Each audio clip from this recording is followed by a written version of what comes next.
Hello everyone. So I am Ramanuj and with me I have Komal. We are going to, we have very less time of course. So we will jump right into it. So welcome everyone. It's good to have so many of you present in this webinar today, and given that many of you are startup founders, this event itself can be a massive networking opportunity. So please introduce yourselves. You can share your LinkedIn connects also with each other. I don't mind if you share your LinkedIn links here. Okay. And I am Ramanuj, and I am CEO and co-founder of LawSikho, and I have built and scaled 3 different businesses till now. And currently I'm scaling LawSikho, a bootstrap legal education company, and we are closing this financial year with the $3 million revenue. Okay. So since we are not funded, so we're a bootstrap company, right? And we are not funded, and it has been critical for us to give equity in the company to key persons, right? People who stay longer and the kind of people who we want to stay longer, right? So we had to give equity to attract and retain talent. This was very, very important. So we had to figure out anyway, like both I'm a law graduate. I mean, I practice as a corporate lawyer in a big law firm briefly called Tri Legal. And then Ramanuj, your voice is a little bit lower. If you can increase the volume. Can you guys hear me clearly? I'll be very surprised if you can't hear me. Can you guys hear me clearly? Right? You can hear clearly, but the volume is a little bit lower. Just the voice needs to be a little bit. Right. Please write clear, not clear. Volume. I can change all I can do is I can change my network if you want. Yeah, I can improve my network. Wait.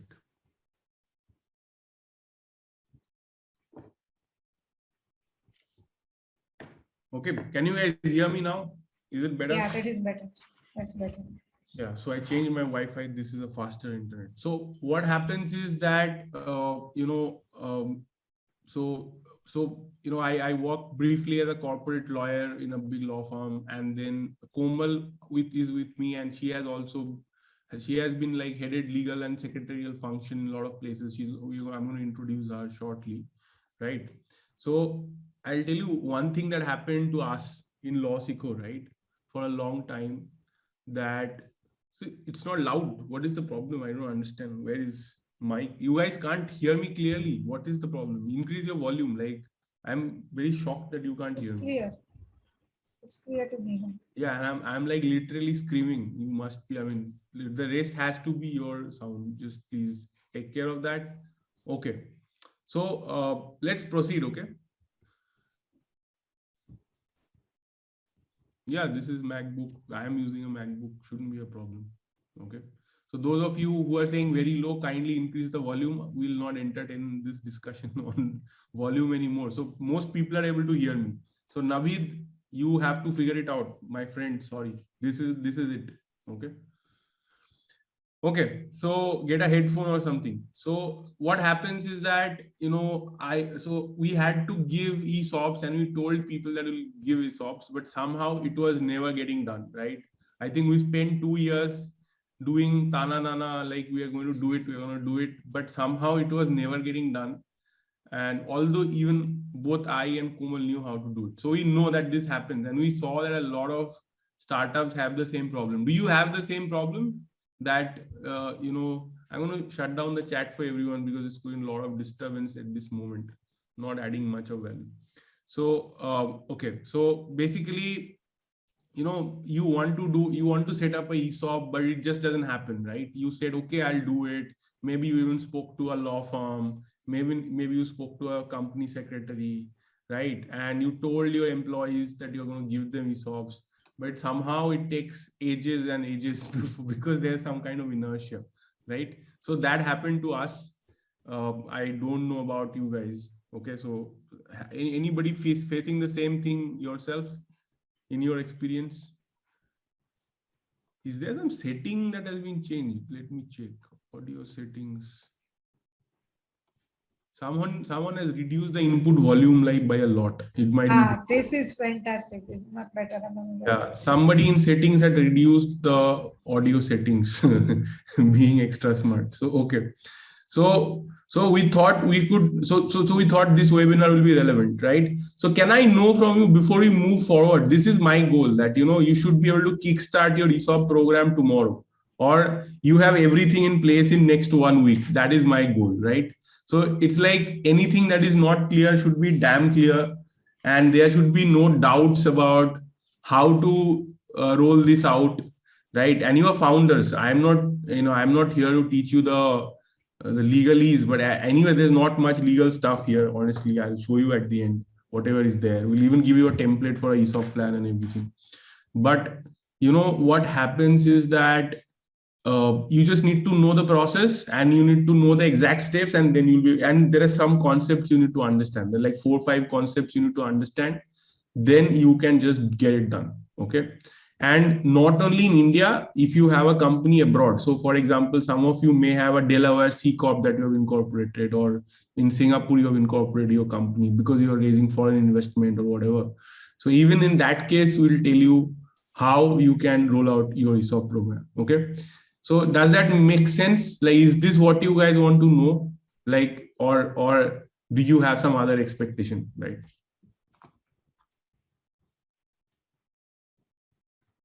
Okay, somebody saying ESOP should not be there. What are the risks? I want to know. Sure, we will tell you. Okay. I want to know about Delaware C Corp. Okay.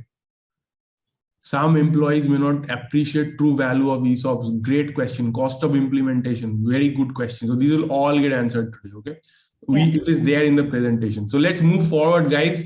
So this is what we are going to do, right? So let's move forward. There are, I think, almost 400 people here right now. I was expecting about 200, but 400 of you have turned out. So very nice. Thank you so much for being here. And I'll only introduce you, Komal. So this is Komal. She's a co-founder at LawSikho, and she has 20 years of experience in the corporate legal domain, right? So as far as ESOPs are concerned, actually, I wanted Komal to be here on this session because she's like really have tons of experience on ESOP. Okay. So she has done ESOPs in India. She has done it in Dublin. She has done it in London, right? She worked at India Infoline. How many of you know about India Infoline, right? So she actually led the IPO of India Infoline as the company secretary and legal head. Okay. And Komal, so we have Komal with us, so who has such great, and you maybe Komal, you can share your LinkedIn profile with everybody also, that so people can connect with you, right? So that'll be great. And so she has done ESOPs like in many different countries, and she has in the last few months we have started a project under that. She has done ESOP agreements for clients in US, Canada, Singapore, India, everywhere, right? So let's get started. So you are in good hands, especially because Komal is here. I won't claim to be an expert on ESOPs, but Komal absolutely is. Okay. So if you are, but I know the business side very well, having giving out very significant value of ESOPs, right? So if you are here, you either have an ESOP scheme running, or you are thinking, is this the way to go for me, right? So how many of you already have ESOP scheme right already in the chat, so that I can see how many of you already have, and how, if you're thinking, right? Okay, some people already even have it, right? Awesome. Okay, but most people are thinking. So okay, both of you will benefit, I believe. So do ESOPs work for my business? Do I really have to part with a certain amount of my ownership, right? This is a question that many of you have, right? And then you'll have many questions buzzing in your head. We're going to address all of them today, hopefully. Okay. But I have a request. Let's get down with the main presentation, and hopefully many of your questions will automatically get taken care of. But then we will spend a lot of time doing Q&As as well. Okay, fair enough. So we'll keep last half an hour for a Q&A. But in half an hour, let me finish the main presentation. Fair enough? Okay, fair, unfair, tell me clear, yes, no, maybe. Okay, thank you for your response. All right, great. Super. Okay, those of you who haven't taken the poll, if you could take the poll, it would be wonderful. It just helps us to know who's the audience, and then we can accordingly, help you. So let's begin. So first, let's understand what is an ESOP and what happens when you grant ESOPs. Okay, so many of you probably know this. by an ESOP or an employee stock option, you grant a choice to your employees to get the shares of your company at a discounted price. This is the basic thing, right? So it's an option. It's not a share. It's an option. There's some, you guys understand an option, right? It's a it's a paper. It's a document which says that you have a right to buy a certain share at a certain price. That's all, right? And that option enables you to basically, get the shares at a certain time at a certain price. That's all. So it's a special stock option that is given only to employees. And for in every country, there are enabling law that allows this to be done. So in India, we have Companies Act. There are provisions for that. In the US also, there are laws that allow for that. Okay. So first things first, the option is related to shares, right? So you're going to get shares if you exercise the option later on. So if your business is formed as an LLP or partnership or a proprietorship, you cannot grant ESOPs, full stop, right? It must be formed as a private limited or a public limited company. Most startups are generally formed as private limited companies. So there's no confusion there, right? So how many of you have a private limited company? Anybody here who doesn't have a private limited company but want to give ESOPs? If there's anyone like that, right, then you have to actually first either start a private limited or convert your LLP or whatever partnership into a private limited. Only then you can start giving ESOPs. Okay, fair enough. OPC cannot give ESOP. Sorry, now OPC also one person company. It's not like you can't have shareholders. Okay, so can't. So ESOPs is basically a scheme to give equity to your employees or advisors or consultants. There are some people who say, no, it is only for employees, but I don't agree. Like you can always structure your contract in such a way that you can give it to your advisors or consultants as well. Okay. So next point is, why do I have to grant ESOPs? Like, what is my benefit? So if you're a founder, why are you going to give ESOPs to somebody, right? So actually the goal of giving, see, if you give money today, so you give a salary, you give a bonus, whatever, it's only temporary, right? So you gave it today, it's momentarily they're happy and it is gone. Now, ESOPs is like a very nice thing. It's like, it's like something that, you give it to them and it lasts. In the last, like, it's a long lasting gift in a way that every time your company does something good, and imagine the valuation goes up, the revenue goes up, the market penetration goes up, right? So the price will increase and your employee will be happy again and again. Wow. Like it was, let's say it was worth 10 lakh rupees yesterday, and now there are softwares, you can see, oh, it's becoming 15 lakh, it's becoming 20 lakh. Same happiness you get if you bought shares in the stock market and you see it going up, you get a dopamine rush, right? Wow, my share price is going up, so good. I have this portfolio in my in my some app on my phone, and I go and check it, like, is it going up or down? It's such a good thing, right? So imagine your employee is going to check that, like, if the price going up and down, every time it goes up, they'll be happier. Oh, thank God I got these ESOPs. And they will like the company more and all of that, right? I don't think I need to convince you why to give ESOPs, but this is why it's really great. And it aligns their long-term interest. So in the long term, they know that if the company grows, their ESOPs will keep growing in value.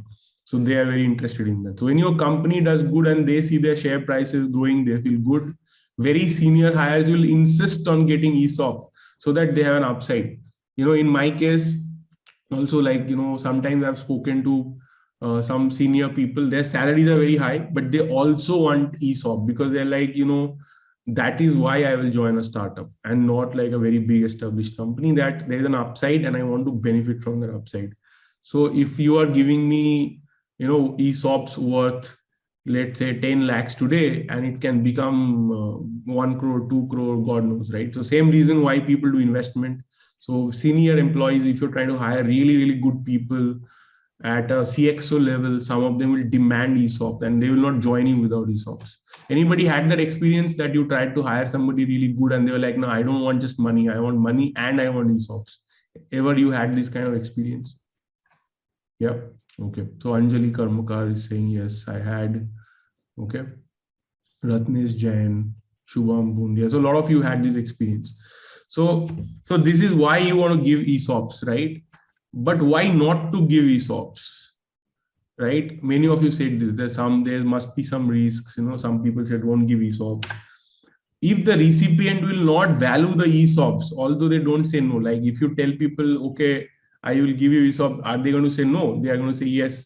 But there is a good chance that they do not value your ESOPs at all or your equity at all, right?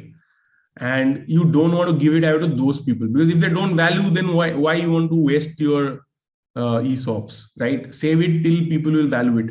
So in my case, because we are bootstrapped, especially, so initially nobody valued our ESOPs. They're like, पता नहीं है salary आएगा नहीं आएगा, इसका ESOP लेके क्या करेंगे, पैसा ले लो जब तक आ रहा है, right? Take the money as long as it is coming. So nobody would want ESOPs, and I did not give ESOPs. So first 3 years we gave no ESOPs, right? Because people didn't want it. People were like, salary de to badhiya hai, right? But then we saw that there were people who stayed back and they were really involved in the company, and they really cared about the company. So we started giving out ESOPs, right, to them. Why? Because they value it. And they value it. They have seen the growth of the company. So they saw the journey from 25 lakhs to 50 lakhs to 1 crore to 2 crore revenue per month. So they saw that journey. So they're convinced that this 2 crore will become 5 crore and then 10 crore. And then one day we'll do an IPO. They have that sense, right? So they are like, yes, I want ESOPs and I want to see it growing in value, right? So I am not only getting salary is great, but these ESOPs will make me rich in the future, correct? So this is very, very important, right? So unless your employees are valuing it, and when they value it, then everybody values it. Everybody wants it. Everyone wants to fight for it, correct? So this is very, very important. Okay, so don't give it to employees ESOP. And by the way, it is a little easier for funded companies, because if you're a funded company, then okay, there is some investor who valued it at blah, blah. So some investor paid actual money for these shares, and I'm also getting that. So there may be a little more credibility of the ESOPs, and that credibility may not be there in a bootstrap company. But if people have seen your company growing, if they believe your vision, if they know where things are headed, then only they'll be interested in ESOPs, right? So this is one very, very important point. So second point is, sometimes, I have seen, you guys may have seen, or I'll open the chat. If anyone has done this mistake, you can tell us the story in the chat. We have opened the chat for everyone, copy everyone and share the story, right? So what happens is that early stage, you start distributing ESOP like laddus. Like, you also take some ESOP, you also take some ESOP, and forget the value or not. Basically, see, your initial team, like your ESOP need to last 4, 5 years, 6 years. While you are growing, you need to be able to give ESOPs even later. So if you have given all the equity right in the beginning, there's nothing left to be given to others. It will not work, right? So you have to give substance. You need to hold on to the equity, and you have to, spread out the distribution of ESOPs, right?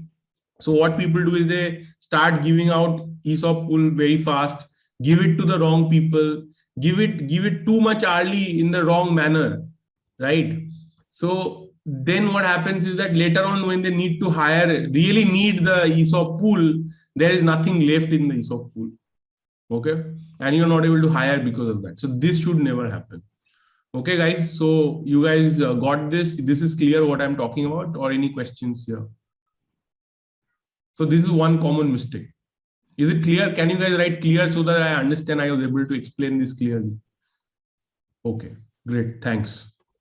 If you don't do it right, the employee may be saddled with a big tax and will be very unhappy in the end. Okay, ESOP pool can be increased, but then it will come from the founder's shares, right? So it will be your shares. So your share will be reduced. So if you waste your ESOP pool, then you are going to pay for it with your own shares. You don't want that, right? And later on, those shares can be worth a lot of money. So you don't want to waste it. So if you don't do it right, the employee may be saddled with a big tax. So they'll be unhappy in the end, and they'll curse you. And you'll also not be very happy that, screwed it up, right? So yeah, we will answer questions, but as I have said right in the beginning, that we'll take the questions in the end. Okay, like we'll have half an hour dedicated for questions, but I know a lot of these questions that you guys are sending to me, these questions we are going to answer anyway. So just hold on, have a little patience, we'll answer them. Okay. So if you don't do it right, the employee may be saddled with a big tax. So this is also something you need to avoid. And we're going to tell you how to do that. So startups have less money in the beginning, but equity is a resource they have. Just as you give equity to investors to get more money, you can strategically give it to employees to grow faster and hire people you can't hire otherwise. Okay. With ESOPs, the good thing is that there is no cash outflow for you, and contrary to what it seems, there is no immediate dilution of ownership. There will be a long term, obviously, there will be a dilution, but we'll explain to you that later. So, for an employee, this can be a gift that keeps on giving. The value of equity of a good startup increases exponentially, right? And you have heard many stories. Infosys, I don't know, so many stories, right? Flipkart, right? So many great stories where so many employees become millionaires. Zomato, right? Many stories are there. And everybody heard these stories. And that's why people want to work in startups. So there are also cap table and ESOP software like Carta, Capita, Equitylist, Trika, all these things. Okay, these are some of the software providers which help to show the employees the value of their holdings based on the last valuation of the company. This always comes as a great moral booster. Okay. Here are the conditions you can attach while giving ESOPs, right? That would make your top employees want to stay for long, work harder, produce results, right? If they see a growth opportunity. So what are these things? One is that they get ESOPs over a period of time, say 3 or 5 years. So while they're entitled to certain shares, they get them in installments, let's say every month or every quarter or every year. You can decide, right? Whether you want to give them every month, whether you want to give them every 6 months. Giving every month can be like a operational nightmare. So you might want to give every quarter or every 6 months or every year. Okay. So this is, you can decide whatever you want, right? So how many, what do you guys want to do, right? So do you want to give in like monthly installment, quarterly installments, annual installments? So somebody said annual, right? So that's okay, you can, but mostly we do half yearly. That is even better. Like that's more standard also, employee friendly also, right? Okay. But you can give it yearly if you want, right? Komal, there's no problem, right? Yeah, absolutely. You can set up a cliff. Okay. Now this is very important to understand. You can set up a cliff. So you can say that, look, you can decide what is the cliff, right? You can say that, look, if you, after I have granted the ESOP to you, right? After that, within 1 year, if you either get fired or you quit yourself, then you don't get any of this. It can be given on specific tasks also. You guys are asking questions. I told you there'll be thousands of questions, but can you hold on to them? We'll explain everything. But if I start answering your questions, then nobody will understand anything. It will be all complete jeopardy. Okay. So hear me out. So you can set up a cliff, which is 1 year or 6 months or 2 years, whatever you like, right? So you're saying that during this cliff period, if you're either fired or you quit or you die or anything happens, right? Then you do not get this ESOPs, like it lapses, right? Whatever you've got also, you don't get anything. Zero. You walk out with zero because this is the minimum period. So you can say, you can decide not to have this, but mostly people will do this because the whole idea is long term, right? I don't want to just give it to the guy today. Or the person who's working, I want to give it to them so that they will stick with me, right? So you can say, you know what, like I want you to stay with me for 4 years, 5 years. I want to give stock options only to those who will stay with me for 5 years. Okay. And you can accordingly design it. Contractually, everything is allowed, right? It's a different thing that people may be upset, if you set up a 5-year cliff, okay, and people will be like, I don't believe this. In 5 years you'll fire me and I'll get nothing.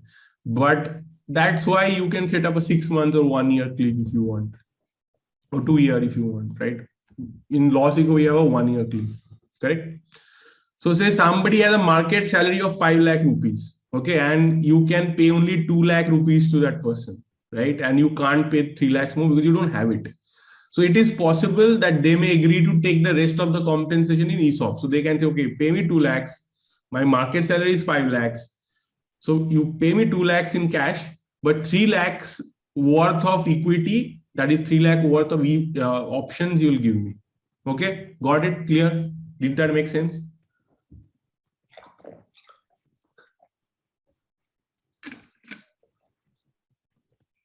Okay. It is possible that the guy may say, since you are not giving me 3 lakhs cash, so you should give me 4 lakhs worth of ESOPs. That is also possible, right? He might say, you know, obviously cash is much better than stock options. So if you're giving me stock options, I want more. So instead of 3 lakhs, you'll give me 4 lakhs. Possible. This also happens in negotiations. Okay. If the current valuation of the company is very low, like if it is, I mean, the valuation has to be something to for you to give equity like this, right? So, you know, it probably, you know, it should be at least valued 2 crores, 5 crores, something before you start giving out stock options, right? If the valuation is like 50 lakhs, what stock options will you give? It doesn't work there. Okay. So, okay, now so that ESOP seem to make sense, the next question is, where do you begin? Okay. The first thing you need is to plan the ESOP pool. Okay. So many of you are asking that how much I have to give in ESOP, right? How much of your equity are you willing to release in favor of your employees? This is the question, right? So any idea, anybody, any numbers? How much are you ready to give? 5%. So somebody said 5%, somebody said 18%, 12%, 10%, 2%. Okay. So no problem. That is okay. You can decide whatever you want. The usual standard is like around 10, 12%. Some companies go for 20%, and some investors will also insist on like 20% on all of that. But 10, 12% is also okay, right? So 20% is a good number. Like nobody does more than that, to my knowledge at least. Okay. So you should ideally have your pool determined before you proceed for your seed round or pre-seed or whatever money you are raising. Ideally, you should do that because your investors won't like the equity to be diluted afterwards, right?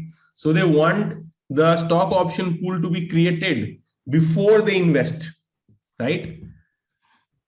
And what will happen is that at due diligence, this will come up. So what happens is that if you have not created a stock option pool, this will be highlighted during the due diligence.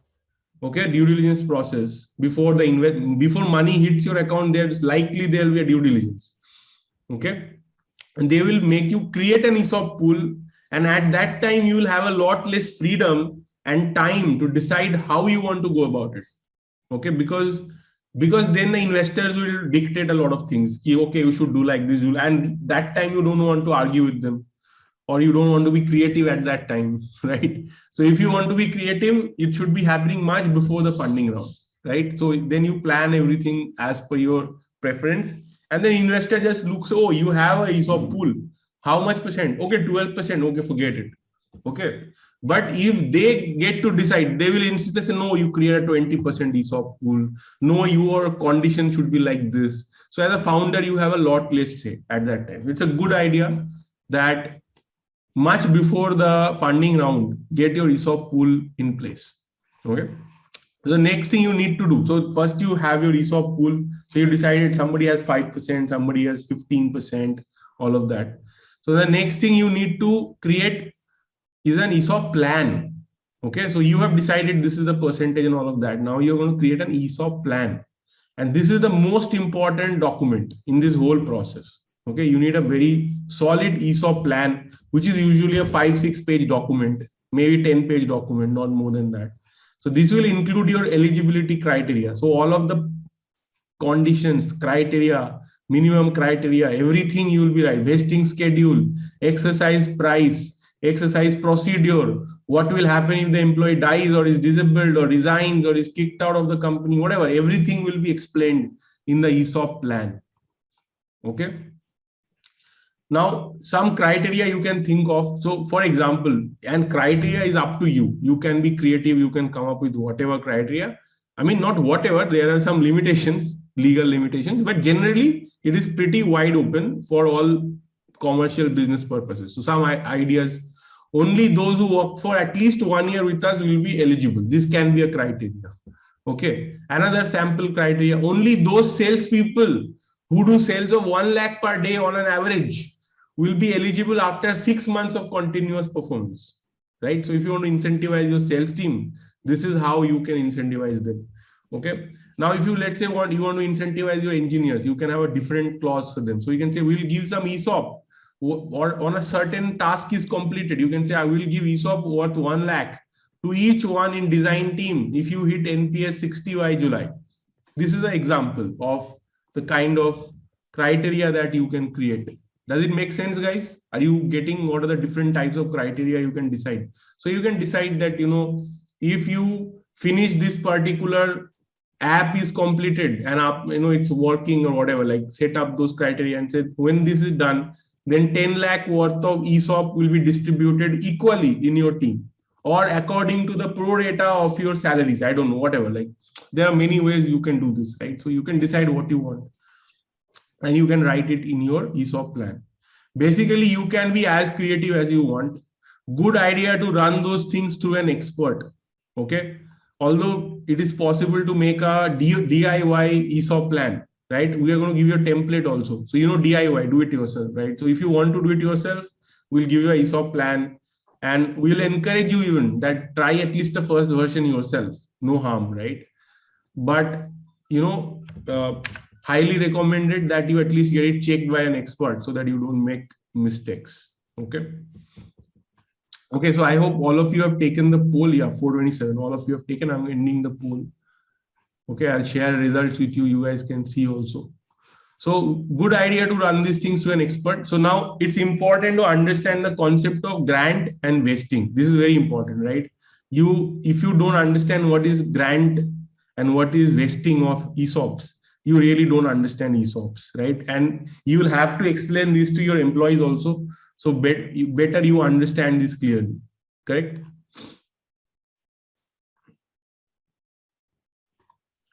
Okay, anybody knows what are these things?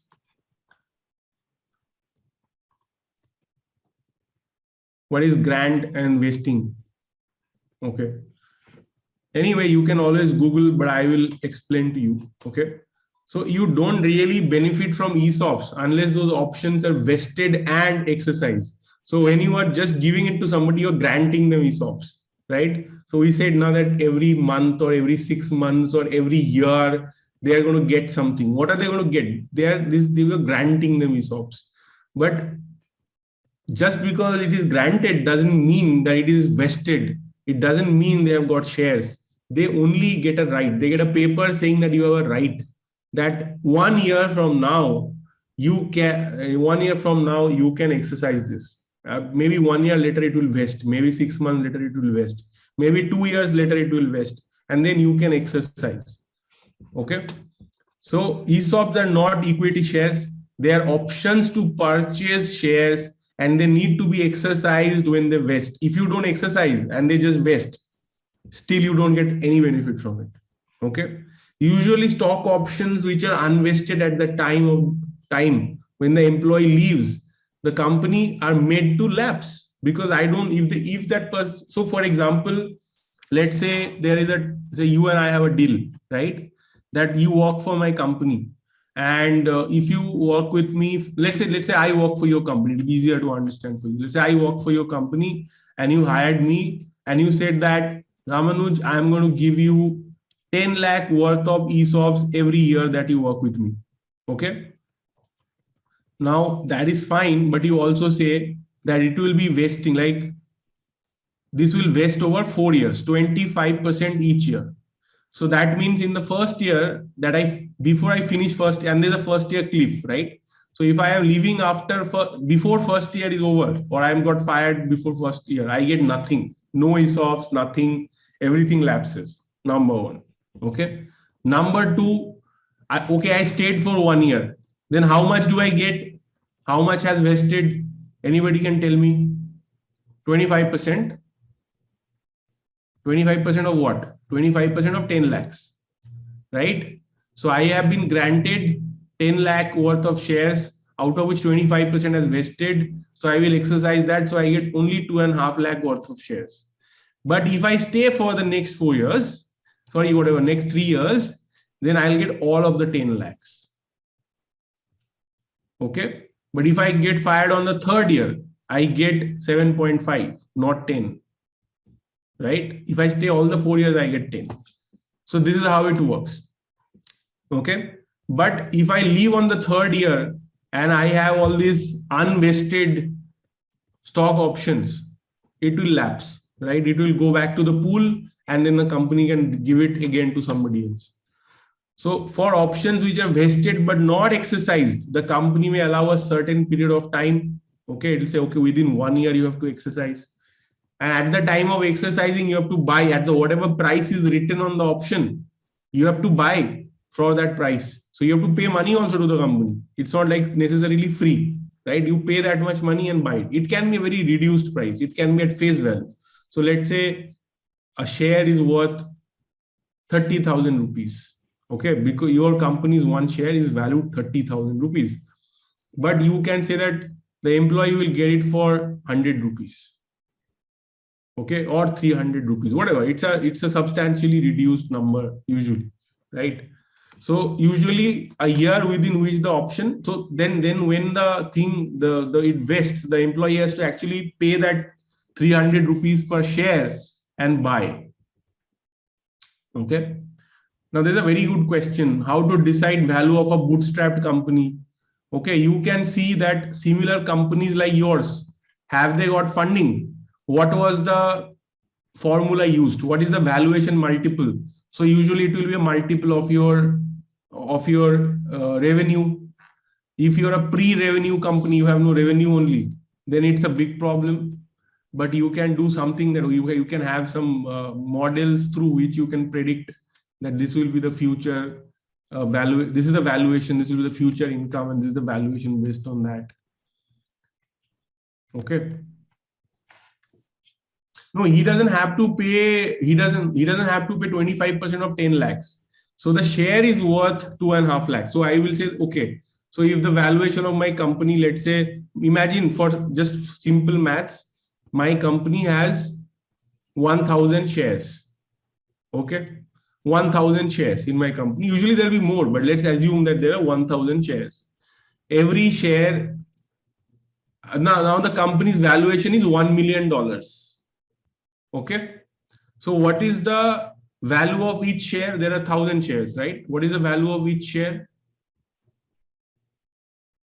My company's valuation is 1 million, right? There are 1,000 shares. Okay. So $1,000 per share. Now, right? That is the price. That is actually the price. Now, maybe I can write in the option that you will get each share for $10 only. Correct? So the employee is not paying $1,000. If he's paying $1,000, what is the use?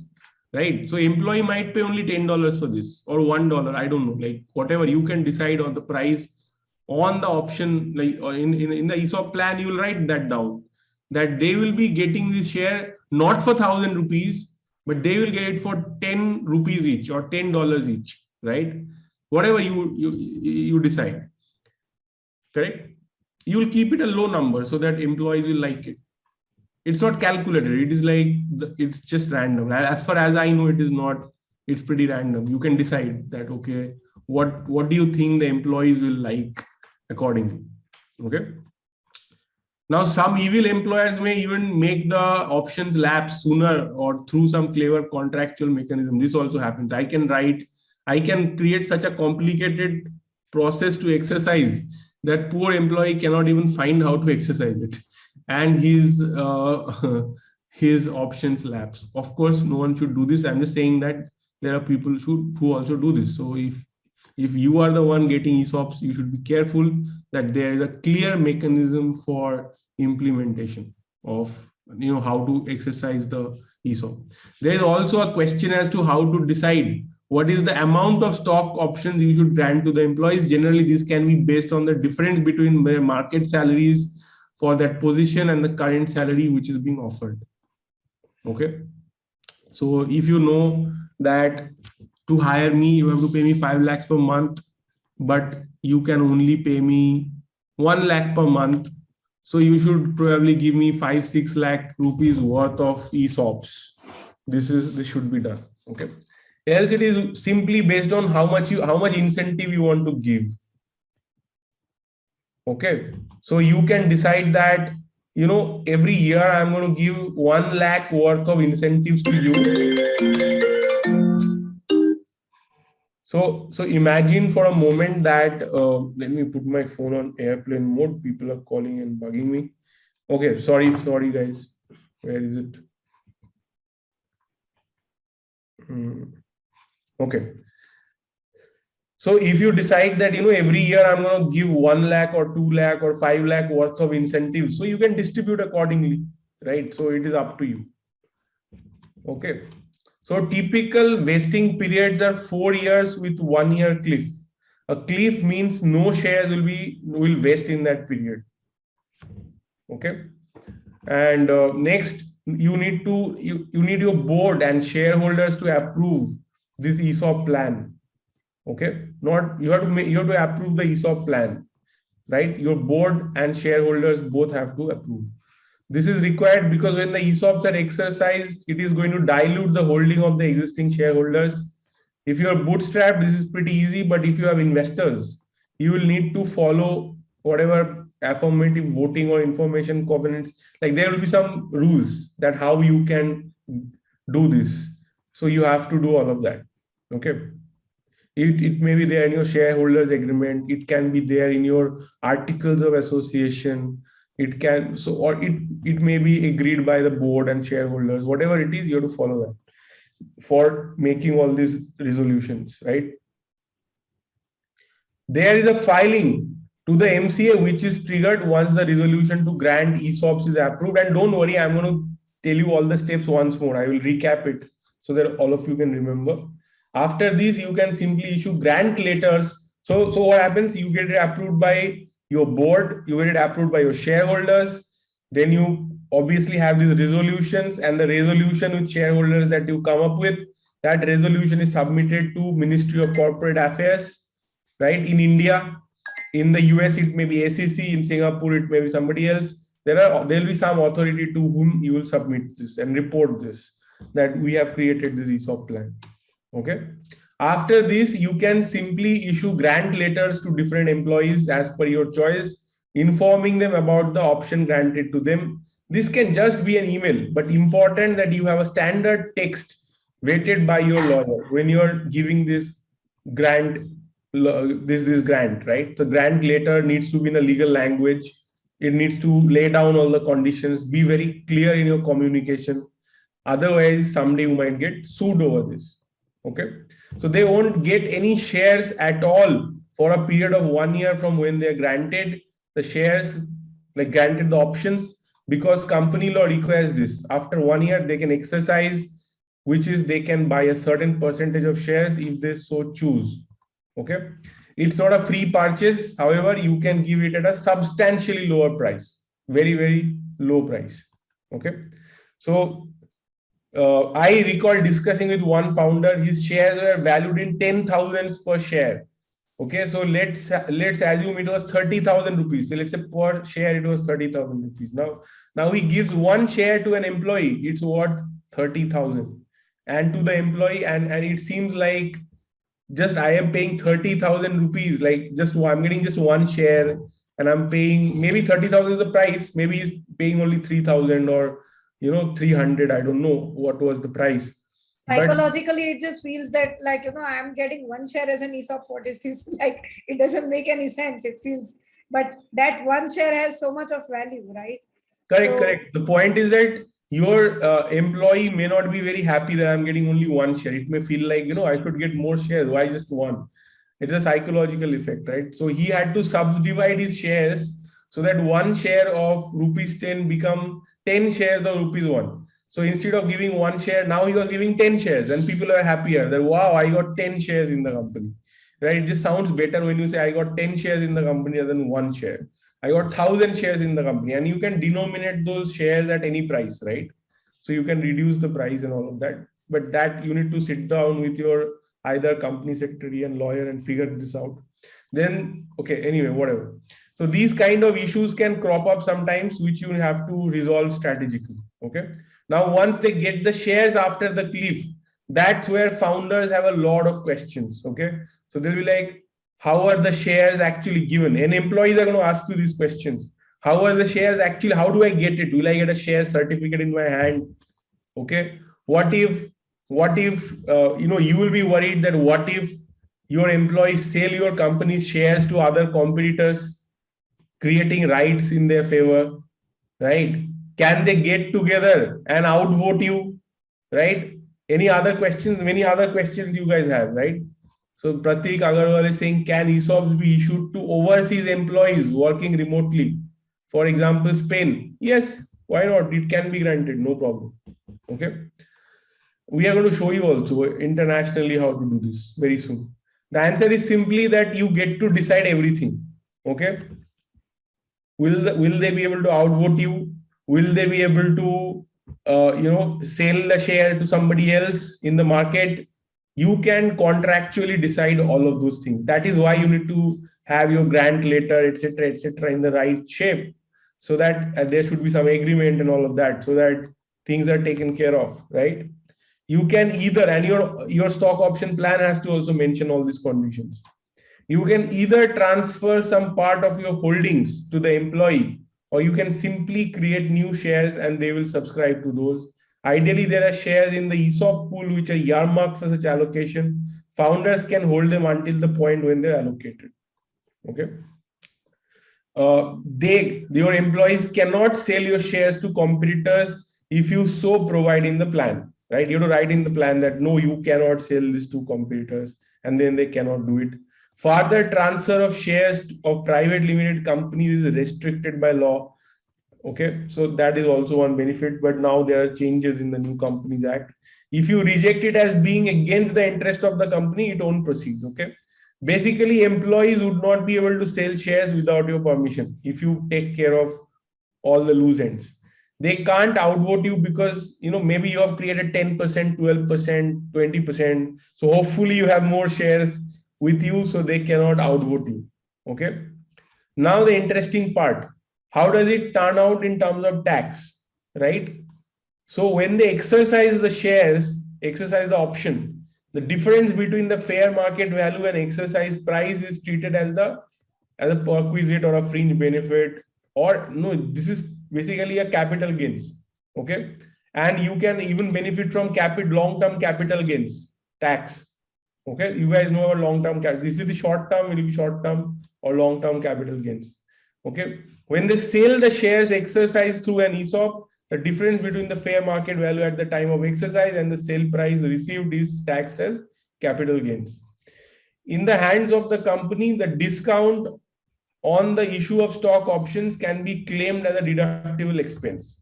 Okay. So ESOPs are not taxable as perquisites. That is only, there is Pisocks, it can be, but mostly it is not, right? In the hands of the company, the discount on the issue of stock options can be claimed as a deductible expense. Are there any other types of schemes? There are employee stock purchase schemes also. Basically, this is having employees purchase shares at discounted rates during the time of an issue of shares, including an IPO. So there's a very important thing, what is in interest of your employees is that they pay tax when they make money, right? So if someday your IPO happens and they get to sell the shares, if there is a exit of the company, your company sold off to somebody, right? And employees made a lot of money, right? They should be paying long-term capital gains tax at that time, and the only tax they should pay. That should be your goal while structuring this. So that is very important, that you should consult your lawyer, everything, so that it's not structured in a way that there is any other tax. The only tax they should be needed to pay, and it can be done properly that way, so that they don't have to pay anything other than long-term capital gains or short-term capital gains if it happens very quickly. But most likely long-term capital gains tax will be charged, and that is less than normal income tax also. So that's good, right? or you can shares better. Okay, so there is another option. So apart from ESOP, there is also something called sweat equity shares, right? But why is it not a good idea to give sweat equity shares? And why is it better to give ESOPs? Why do companies give ESOPs most of the time instead of giving sweat equity? Can you guess? Anybody? Can you guess? What is the reason?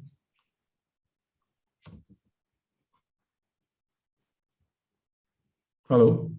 Anybody there? Vesting period. Yeah. So in sweat equity, you have no control, right? They already have the equity. You can't tell them that no, it will vest slowly over time. You can't tell them there's a cliff, blah, blah, blah. They get equity, That's done, right? So you don't want to do that. Okay. So sweat equity, there are some people who you might give sweat equity, but ESOP seems to be much better. Now, that is ESOP. Have you heard of phantom stock options, Pisocks? Have you heard of this?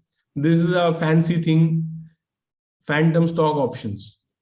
Okay, so a lot of you have concerns that, I want my employees to benefit and I want to attract people, blah, blah, blah.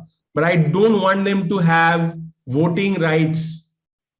I don't want them to become actual shareholders and vote against me. I want to control their shares for voting rights. How many of you? But they benefit economically, no problem. When we sell the company, etc., they get benefit. But I don't want them to have voting rights. Anybody like this?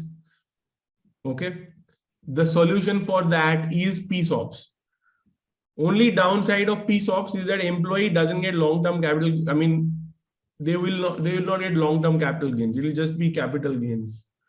Okay. Short-term probably. Or it will be just an income. Actually, it will not be capital gains. It will be income tax straight away, right? You earned that year and you paid tax on PSOPs. Okay. Because it's not a real share. Okay.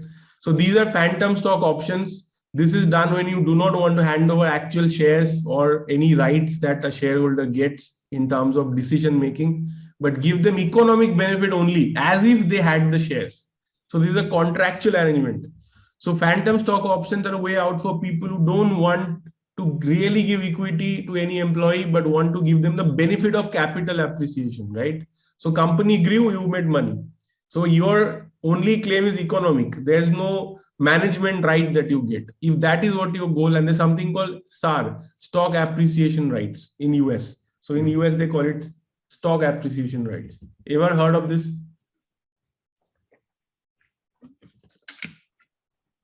Okay. So the only problem in India, at least for PSOPs, or this is that your employee end up paying 10% more tax. Okay. In this method, you give notional equity at a notional price to the employees. And when there is an exit, they get the difference between that price and the price that an investor pays or whatever, So they get that, but they never get the shares. They just get the money. And you can do both in the same company, right? You can give ESOPs to some and PSOPs to some. There's no problem, right? That's up to you, right? And PSOPs is just a contract. You can even give it to anybody, right? You can give it to your landlord also. Nobody will complain, right? Whatever you want to do, correct? Okay. It's just a contract. It's advantageous to a founder because you do not dilute any equity. It's advantageous to an employee because there is no tax in the beginning, so there is no tax at least, right? They have to pay. They don't, if it is a real share, they at least have to pay that initial money, right? And a lot of people have a problem, by the way. I'm telling you from experience. If you go and tell them I'm giving you 1,000 shares valued at 100 rupees each, although it is actually worth 10,000, I'm giving it to you 100 rupees. They'll be like, 100 rupees, 1,000 shares. That's how much money? That's almost 1 lakh rupees. I don't want to pay 1 lakh rupees. Right? So, so that is where you can make that money go away altogether by offering PSOPs, because you just got some paper saying that you have this appreciation right in future when this notional stock will have this much value. That day I'll give you so much money. That's all it says, right? So there's no need to pay anything for this. There will be a normal income tax, of course, when you receive your payout.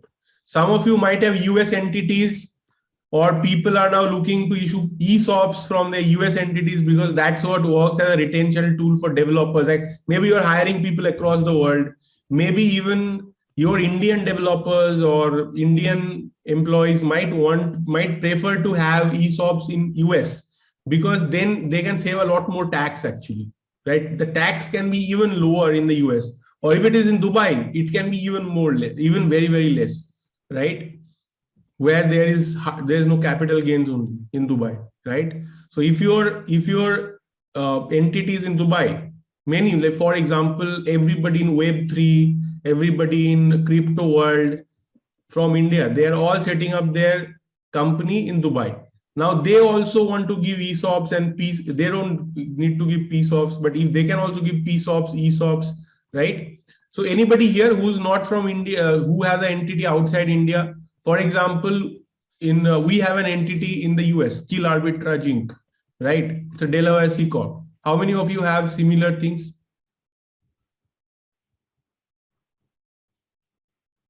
Okay, so Isha has an entity in the US, Randhir has, Anuj Malik has. So a lot of you have in foreign countries. Okay, so there are some differences between how ESOPs work in India and the US, or in Dubai or Singapore or London, right? In the US, you have two different types. For example, I'm just giving you an example. We cannot teach you everything like that, nor do you need to know. You don't need to know all of that.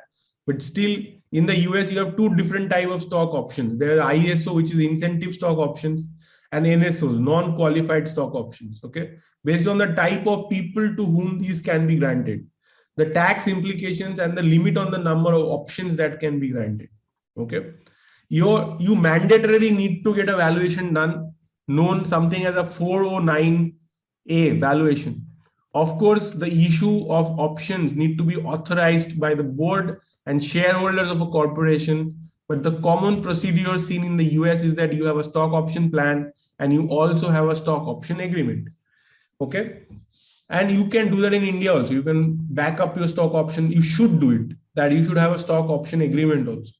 So do a quick recap. So we are going to do it. So how many of you are completely lost? You got the concept. So I was trying to teach you the concepts. Now I'm going to solidify the steps for you so that you're damn clear. Okay. But you must have lost the steps by now. That God knows what you said in the beginning. Now, by now, I forgot. I understand. A lot of it is a lot of complicated stuff. So we're going to simplify it now. Not to worry. First thing to do is prepare your employee stock option plan. After you have decided your pool, obviously you need to know what is the pool, 5%, 10%. That's not even a step, right? That's your decision. So after that, prepare your employee stock option plan. It's like usually a 6-7 page document, right? So now what do? You can either prepare it yourself or you can hire somebody to do it. We are going to give you a template. This is a template, by the way. Let me show you this is the biggest chunk of the work, right? You need to spend a few hours building this ESOP plan, right? So here is this thing, and I'm going to give you this template. And I'm not going to sit and explain all of this to you. I guess if you're running a company, you're smart enough to understand, right? If it was a law student or a CS student, I would have sat and explained. But right now, honestly, I don't have the time. I mean, we don't have that much time. It's already 5, correct? So let's move fast. So this is a template, guys. You can go to the Google Drive and download this. I'll also share this in the Telegram group. Is there anybody here who's not on the Telegram group? Make sure you're on the Telegram group, because you can ask us questions there. We'll share more resources if you need. Okay. Komal, do you know how to go to the Telegram group? Okay, very. Yeah. Okay. Yeah, I'll put it on the Telegram.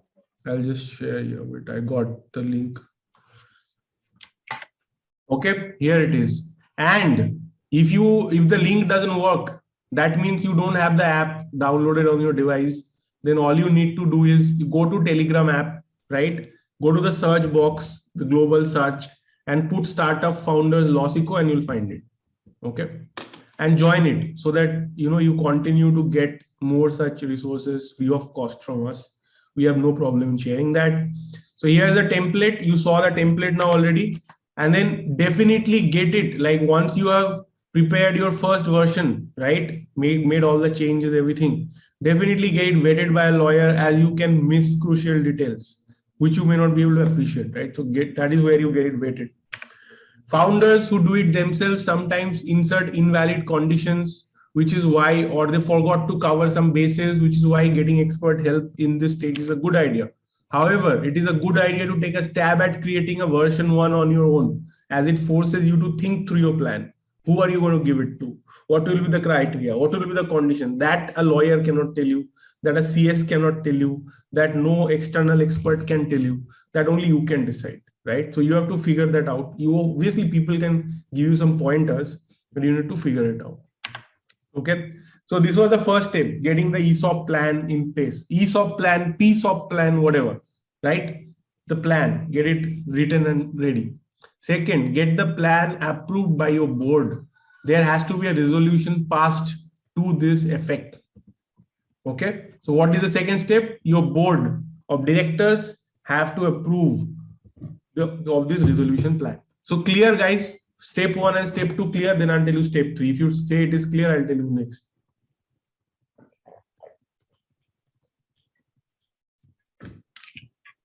Okay. So the third step, this ESOP plan then has to be approved by shareholders. Board approved, then shareholders approve, and this is recorded in another resolution. Now this resolution will be filed with Ministry of Corporate Affairs, MCA. There's a portal that has to be uploaded there, and this step you cannot do yourself. This has to be done by a company secretary or lawyer who's going to certify this. Okay, this is not DIY step. So you need an expert at this step mandatorily. So then what you do now? The plan is approved, so you can start granting ESOPs through grant letters, which you will prepare as a standard format. So that also your lawyer will give you. You should have a standard grant letter which you are going to use. Okay, clear? So now, so what you have done is that you have created ESOP plan, got it approved by board, got it approved by your shareholders, right? There are resolutions in place. That resolution is filed with MCA, right? And then you have grant letters which you use to grant ESOPs to whoever you like. Now, from now on, you just keep track how many shares are there in the pool, and you're giving it to people, right? Got it? Now you can also set up a software like Carta or Capita or whatever, like the equity line and all of that, right? So there are softwares which help you, so that when you are granting it, people they have a dashboard on, all your employees have a dashboard. They can see that what is the equity that they have, how many they have to exercise, when the option will lapse, all of that they can see there, right? So I have the screenshot for that. If like once we are no, let it be tiny. Okay. Yeah. So this happened, Carta, EBITDA, all of that. Now after that, so you can set that. I recommend that you have kind of a software like this, and Indian software are cheaper. US software, Carta, is much more expensive. I don't want to go into that. That you can Google and see, right? Whatever is the price, whatever fits in your budget. It's not mandatory. If you don't wait for a software. The software is not mandatory. Like if you have the money, use it. Otherwise, forget it, right? So then what happens is that options are granted, right? So people got their options, and then options vest after 1 year. Options start vesting, right? Or after 6 months, whatever is the vesting schedule. Somebody was asking in the beginning, what is the vesting schedule? You write in your option plan, right? In the stock option plan, you'll write that these many or whatever percentage will vest in January, and so much will vest in blah blah, right? Whatever, 6 months and then 12 months and then whatever, right? So that way it will vest, and employees can exercise options, pay and buy shares. So options has finally vested, so then they can exercise and they buy. So the main work is to create the ESOP plan and do it well. Ideally, you should have an expert to sit with you and take you through it and help you to build it. Rest is admin work. So you guys got it? Correct? You got the whole picture of how to create your ESOP and everything. You got it or not? We are not going to discuss how to value a startup. That is very complicated. That's a question we are not answering today. You figure it out how to value a company, right? There are many ways. You will find many resources. So you got how to set up your ESOP. So how many of you are confident that in the next 1 week, you can go and set up your ESOP? There is no mystery. There is no complication. For US, Singapore, whatever. This is the exact process, right? Okay, here are the documents you need to put in place. A list of your documents. One, please take a note. ESOP plan you need to have. Board resolution you need to have. Shareholders resolution you need to have. You need to have a standard grant letter. You need to have a notice of exercise of options. You need to provide this to your employees that whenever you exercise, this is the notice of exercise you're going to use. There should be a share allotment later after the exercise. Okay. Then there's a share certificate that you actually give to them, right? And these can be hard copy. I think a lot of employees, especially in India, really appreciate if they get a hard share copy, share certificate. So you can give, it's possible. Okay. In the US, Singapore, UK, Dubai, the process is substantially the same. There are minor differences such as ACC filing in the US, but you don't need to worry about this. Okay. You can get this done over the next 1 week easily. So how many of you are here who really want to do this in the next 1 week? How many of you want to do this in the next 1 week for your company? Somebody saying 1 month. A lot of want to do launching from 1st April. Great. Awesome. Okay. All right. Super. So you need to hire a lawyer or a CS or whatever. So one question that we got from a lot of you is that how much do I have to pay for this service? And a lot of you asked in the beginning also that how much will it cost me to get all of this done? Right? Any idea? Anybody here who knows what? Have you gone to a law firm, got a quote? Have you gone to a CS, got a quote? Anything? What is your experience? There are 308 of you. So what is the price you got? So somebody is saying 20 to 45,000, 50,000 to 1 lakh, 25,000, 1 lakh, 80,000, 1 lakh. So 1.5 lakh. Okay. So I will tell you what are the different kind of service providers and what they charge. Okay. So if you go to a big law firm, tier 1 law firm, tier 2 law firm, tier 1 law firm, like the law firm where I used to work, Trilegal, they will easily charge at least 2 lakhs. I'm not saying Trilegal will charge, but generally speaking, I don't know what Trilegal charge for this now, but generally they will charge around 2 lakhs for this. Okay, to give you the plan and do all this process, right? So that's a big law firm, but you don't have to go to a big law firm for this. You can find independent lawyers who will do this, like depending on the city. Like obviously somebody in a smaller city will charge you less. In Mumbai, Delhi, it might be a little more expensive, but it doesn't matter, right? You just need one person. It can be done. You don't need a lawyer sitting next to you. It can be done by any lawyer anywhere, right? So you can hire a lawyer in a small town who will charge you less, right? But generally lawyers charge something like 30 to 50,000 for getting all of this done, right? I'm not just saying only ESOP plan, but the entire thing, right? All of these letters, ESOP agreement and all of that, right? Of course, if you try to get it done in the US, Dubai, Singapore, it will cost you a lot more, right? You can find company secretaries who will do it for 10, 15,000 also. Valuation is a different thing. Valuation is a different ballgame. We are not discussing about valuation here. This is only the ESOP plan, ESOP, all the steps of ESOP, right, to implement it. I'm assuming you have some kind of valuation or some kind of formula. By the way, if you decide on a valuation that this is valuation of my company and your employees are happy to buy at that, then it's okay. It does not matter. There is no such thing. Okay, it's not like you need a valuation. Decide your valuation. Like in my case, I decided that whatever is my annual revenue, 5x. Okay, so if my annual revenue is 20 crores, my valuation is 100 crores. you can also get a CA to do a valuation. Somebody will charge you 15,000-20,000 and give you a valuation certificate. But you can tell the CA that this is the valuation I'm expecting, and the CA will figure out a way to calculate that valuation, right?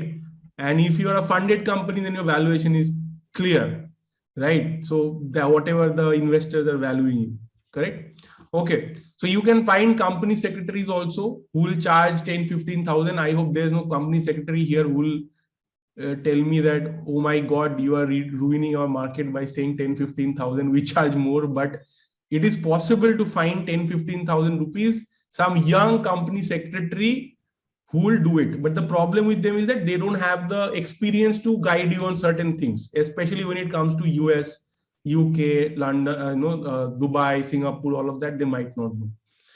As you can see, the price varies wildly based on mostly on brand, correct? The work is quite simple. I do not think you need to spend a lot of money on this as a startup. So if you're a startup, right, there are things on which you should spend money, but you should not spend 2 lakh rupees on your ESOP plan, right? If there's some big company which wants to do that, it's okay. But you please don't do such a thing. You want to save money on this. You just need a cogent, proper it done. Like, it's not rocket science that you're going to spend, 50,000, 1 lakh, 2 lakh on this, right? The only part where a good professional can add value in this case, right, is where they help you to think through the ESOP plan so that it's a good ESOP plan. Okay. And you are not having to change it again and again later on. That's the place where you get a value. So go for a competent person, but not a very expensive person. This is my recommendation. Okay. If you need professional help to do this, okay, you can reach out to Komal. We have an agency on Upwork also, and you can find many professionals on Upwork who will do this for you. Okay, for this kind of a ESOP plan. And we also have an agency on Upwork. Can you share the link, please, Komal? This is our agency on Upwork, and I'll explain to you. You're an edtech company, right? We are not a law firm and all of that. So why are we doing this? So this is LawSikho freelancing. Okay, so you guys can check it out later. But why are we doing this? Okay, I'll explain to you. So we secure work through this agency for lawyers in our network. Lawyers, CS, company, chartered accountants, CPAs, many are there in our network in LawSikho, right? They are doing some course or the other with us, upskilling with us. We encourage them to serve startups like you under Komal's supervision, right? I told you before that Komal has been a lawyer who has headed legal and regulatory, even in Citibank in London or in Ireland, and then and also Northern Trust Bank in Ireland and so on. So she has international experience.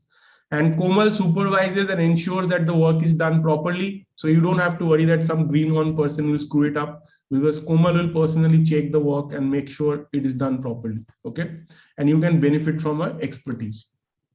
End-to-end services. If you go for this option through our Upwork agency, you don't have to go to Upwork and do it. You can directly speak to Komal. It'll cost you only 10,000 rupees if you want our professional help to set up your ESOP plan and get all the documents in place.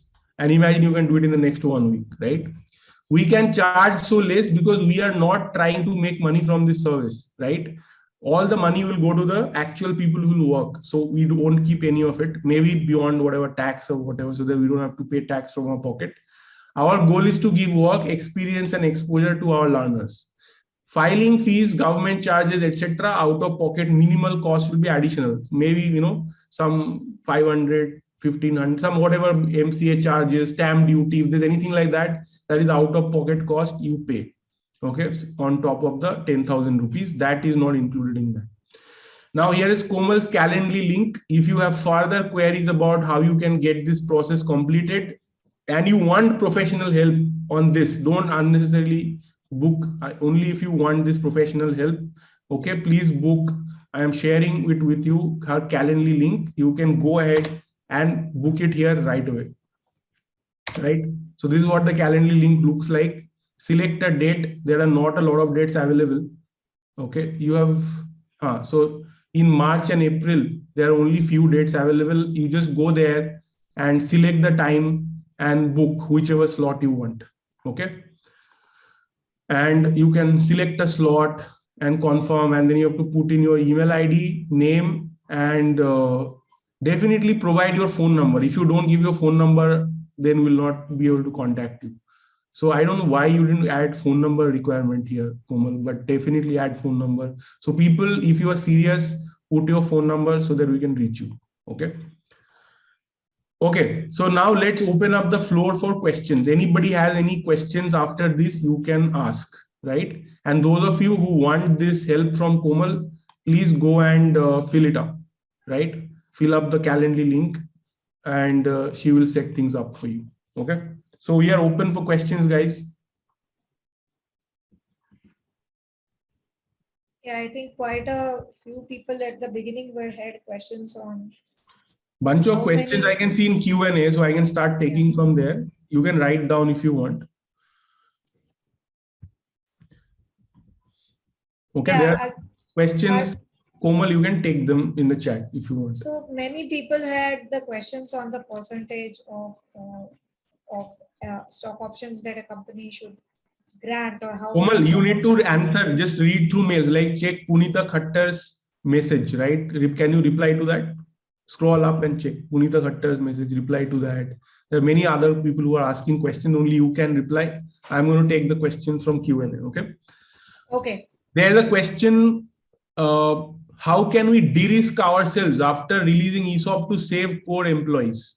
So, de-risk is, you already have de-risk because you have a cliff, right? You can have a 1-year cliff, you can have a 2-year cliff, so that people who leave too soon, they will not get the ESOPs, right? And you can have a long vesting schedule. Some companies vest in 3 years, some companies vest in 4 years. I have seen companies which vest in 6 years. 6 years. Okay. So that those companies felt that that's okay for them, so they did that. So the way to de-risk is to either have a longer vesting schedule or longer cliff. That's all, right? Okay.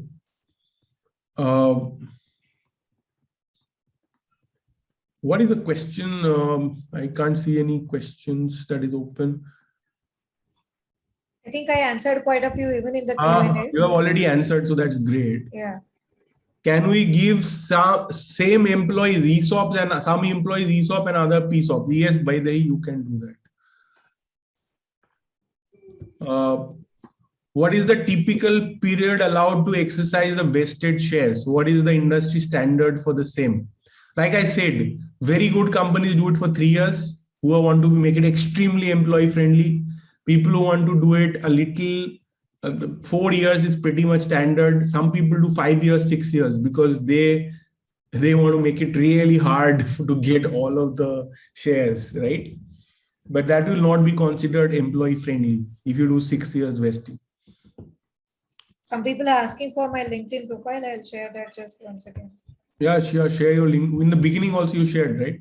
Yeah, I shared it in the beginning, but share once more. Okay. Can sweat equity be given to non-employees such as advisors and mentors? Yes, Tanushri, it can be done. No problem. What is the typical period allowed to exercise the vested shares? What is the industry? Oh, this we already answered. Right. What else? Why would founders give ESOPs when they can give PSOPs? That is up to you. Even in my company, I initially gave some ESOPs and even sweat equity in the beginning, right? But now I am giving PSOPs. So that's up to you. Will you be sharing this presentation? No, we'll not share the presentation. Why do you want the presentation? We explained everything, right? You have more questions, you can ask me, you can write in the Telegram group.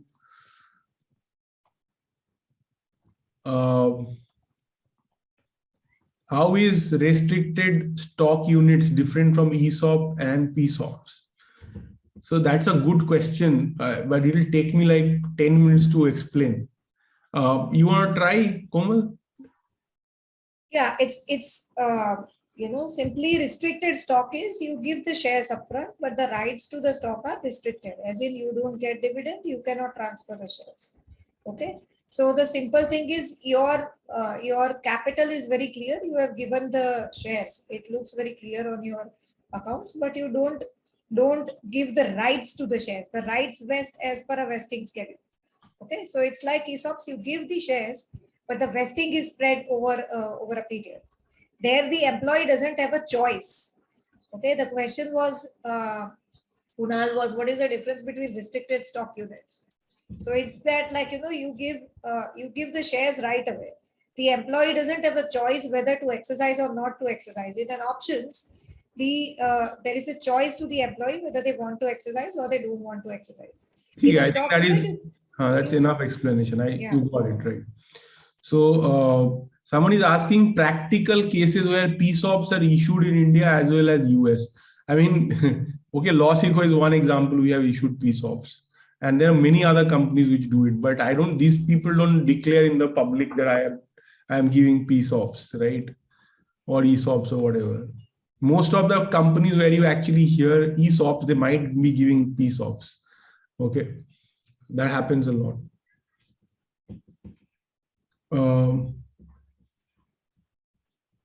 If a private limited company has partners, two directors, can they be eligible for ESOP? Yes, even the actually, I think the director can also be getting ESOP, right? There's no restriction.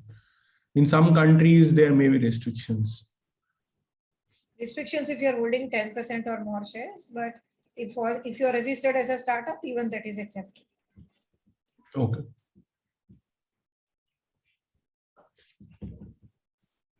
As per income tax, if employees leave the company and exercise the shares, then it will be taxable as perquisite. Then how to recover tax from employee? That is the burden of paying taxes on the employee. It's not on you. It's not on the company. The company doesn't have to pay tax. It needs to be explained a little bit in detail. So I think it can't be done here right away. Like, it probably better explain with an example.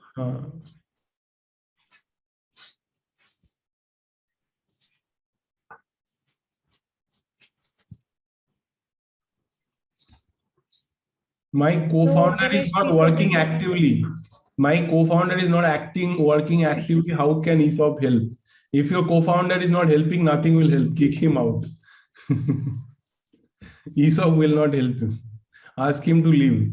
I hope you have a co-founders agreement in place, which says if you don't work, you have to leave.